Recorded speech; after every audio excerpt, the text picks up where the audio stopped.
Salom azizlarim, kanalimga xush kelibsiz. Bugun 8-mart Xalqaro xotin-qizlar bayrami bilan chin qalbimdan tabriklayman. Bugun meni xo'jayinim kutilmagan sovg'a qildi menga. Men juda ham xursandman. Kutmagandim, to'g'risini aytsam o'rtoqlar.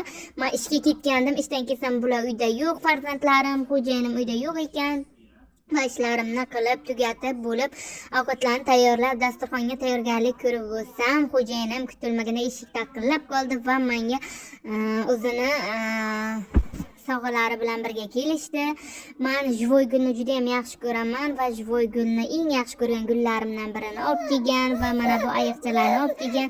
Men xo'jayinimga kattakon rahmat aytaman, juda ham minnatdorman va biz o'zimiz xursand qilib, romantichna qilib valslarga tushdik. Bu yerda juda ham muzikalar qo'yilgan o'rtoqlar, lekin YouTube kanaliga to'g'ri kelmasligi uchun biz muzikalarni qo'ya olmaymiz va Instagram kanalimga o'tsanglar, Instagram kanalimda juda ham chiroyli va ko'proq videolarimiz bor.